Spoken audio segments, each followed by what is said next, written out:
21 जनवरी को माता कलीसिया शारीरिक शुद्धता की विशेष संरक्षिका संत आग्नेस कुंवारी और शहीद का त्यौहार मनाती है। इनका जन्म रोम शहर के एक कुलीन परिवार में हुआ था। उनके माता पिता प्रभु के एक परम भक्त थे, अतः इसका असर उनके पुत्री संत आग्नेस पर भी पड़ा।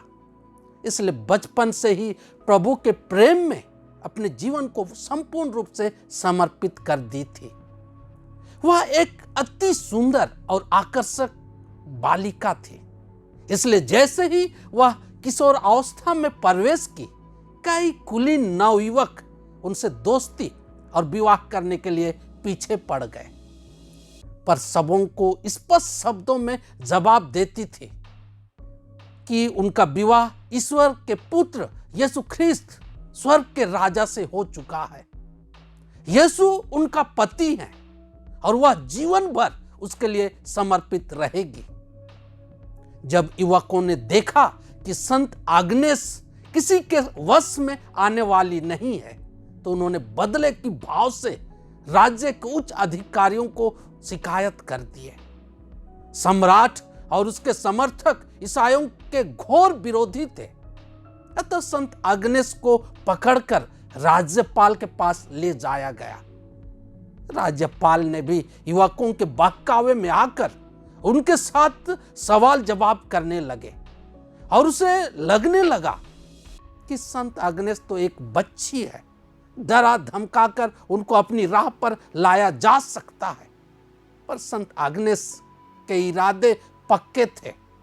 धमकी और कठोरता के बावजूद भी वह यीशु ख्रिस्त के प्रति अपने समर्पण भाव से विचलित नहीं हुई। उन दिनों ख्रिस्तियों को सताने के बड़े क्रूर और निर्मम तरीके होते थे।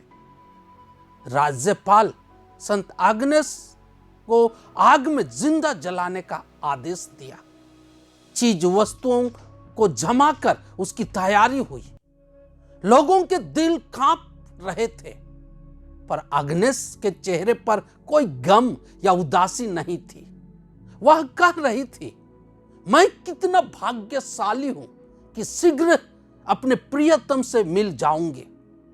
यीशु ख्रिस्त के साथ स्वर्गीय सुख पाने के ख्याल से प्रसन्नतापूर्वक उछल रही थी। वे क्रूर लोग उसे जबरन एक देवी की मूर्ति के पास ले गए और उनकी आरती और पूजा करवानी चाहिए। संत आग्नेस का हाथ क्रूस के चिन्ह बनाने के अलावा अन्य चीजों के लिए नहीं उठे। उन्हें फिर धमकाया गया कि अगर वह अधिकारियों के विवाह करने की बातों को मानने से इनकार करेगी तो उन्हें वेश्यालय भेजा जाएगा, जहां आवारे लड़के उनकी शुद्धता का, जिन पर उनका बड़ा घमंड है, मिट्टी में मिला देंगे।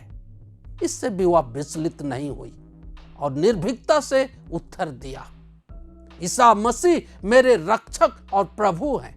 मुझे पूरा विश्वास तथा अटल भरोसा है कि वे अपनी इस नन्ही दासी की शुद्धता को बचा लेंगे। आप मेरे इस काया को कलंकित कभी नहीं कर सकते हो। यह सुनकर राज्यपाल आग बबूला हो उठा। उन्होंने उन्हें फौरन वेश्यालय भेजने का फरमान जारी किया। यह सुनकर कुछ आवारे युवक उस वेश्यालय की ओर दौड़ पड़े, पर संत आग्नेस के पास पहुंचकर एक अजीब कंपकपी और भय छा गया, जिसे वे संत आग्नेस को छूने तक का साहस नहीं कर सके। एक युवक ऐसा करने का प्रयास किया, पर वह उसी क्षण अंधा होकर धरती पर गिर पड़ा। उसके साथी उनको उठाकर संत आग्नेस के पास ले गए और आग्नेस उसको क्षमा कर उसके ठीक होने के लिए प्रार्थना की। उसी क्षण वह ठीक हो गया और उसने प्रभु की दया और कृपा का एहसास किया। इन सब से हार कर राज्यपाल ने उन्हें सिर कलम करने का आदेश दिया और निर्ममता के साथ संत आग्नेस का सिर कलम कर दिया गया। इस तरह संत आग्नेस अपनी शुद्धता की रक्षा और ख्रिस्त के प्रेम के खातिर खुशी से रोमांचित होकर शहीद हो गई। रोम नगर के बाहर नोमेंटाइन पथ पर इसकी समाधि बनी है। हे संत अग्नेस, हमारी शारीरिक शुद्धता की रक्षा कर।